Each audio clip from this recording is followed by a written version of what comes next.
Welcome back to the deep dive. Okay, here's a little riddle for you. What's something you lose every single day without fail, but you get it back every single night?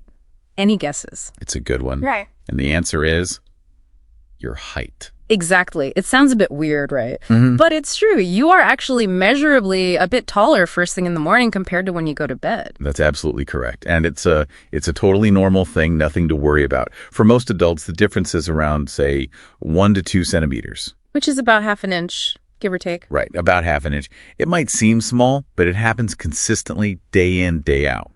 So the big question for this deep dive is, well, how? How is that even possible? Yeah, how does that work? Because, you think of your height as, well, that's fixed, a number on your driver's license. But it's more dynamic than that. It really comes down to two main things: gravity and the structure of your spine. Okay, the spine, I know it's made of bones, Yeah. the vertebrae.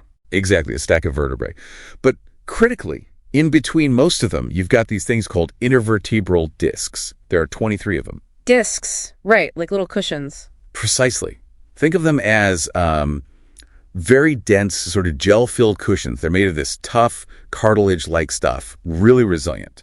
So they're not just spacers, they're doing something active. Yeah. How do they cause height change? They are absolutely active in a way. You could almost imagine them like tiny, very dense sponges. Sponges. Oh, Yeah. So as you go about your day, standing, walking, even just sitting upright, gravity is constantly pushing down on your spine. Right, the weight of your body. Exactly. And that constant downward pressure, it slowly squeezes fluid out of these discs, like squeezing water from a sponge. Ah, okay, I think I'm getting it. So this makes each disc compress just a tiny, tiny bit, getting slightly thinner. But there are 23 of them. Precisely. That tiny compression multiplied across all 23 discs adds up.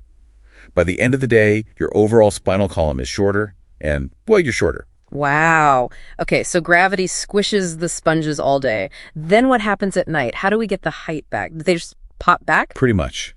When you lie down horizontally to sleep, you take that direct vertical pressure off the spine. Gravity isn't compressing them downwards anymore. Ah, makes sense. So the discs get a chance to decompress. And just like sponges, they start to reabsorb fluid from the surrounding tissues. They sort of plump back up overnight. Reinflating the cushions. Exactly. Rehydrating. So you wake up in the morning with your spine fully elongated again, discs back to their full height, and boom, you're taller. It's a nightly reset. That's actually incredible. Does this whole compression expansion thing have other effects? Like, I sometimes feel a bit stiff when I first wake up. Is that related at all? It certainly can be, yeah. As those discs rehydrate and swell back up overnight, that slight increase in size can put a little bit of gentle pressure on the nearby ligaments, maybe even some nerves, which could contribute to that feeling of morning stiffness. That's also why some, gentle stretches first thing can feel so good. Helps ease the spine back into action. That makes me wonder, what about astronauts? No gravity, or very little up in space. What happens to their height? Do they just keep expanding? That's a classic question, and yes, it's a real phenomenon. In microgravity, without that constant earthly compression, The discs just puff up. they do. Astronauts can actually grow up to about 2 inches taller while they're in space. 2 inches. Wow. Yeah, it's significant. But it's temporary.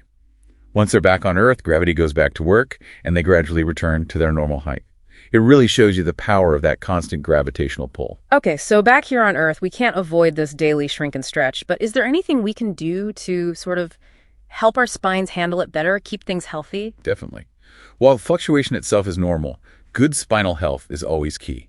Good posture, for one, is really important. How does that help specifically? Well, it helps distribute the pressure more evenly across the discs. Slouching can put uneven stress on certain discs. Right, okay. What else? Regular exercise that strengthens your core muscles, think things like yoga or Pilates, provides better support for the spine overall. And, maybe surprisingly, staying well hydrated.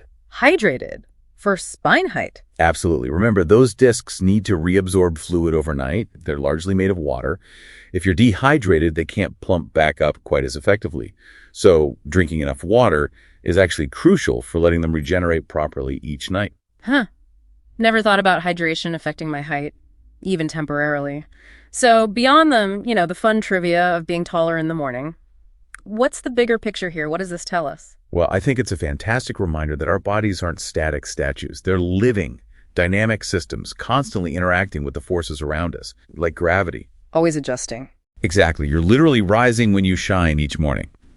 It highlights this incredible sort of fluid adaptability we have, this constant, quiet resilience happening inside us all the time. So maybe think about all the other subtle ways your body is constantly working, constantly adapting, even when you're not paying attention. Precisely. It's a reminder of that constant, unseen dynamism within us.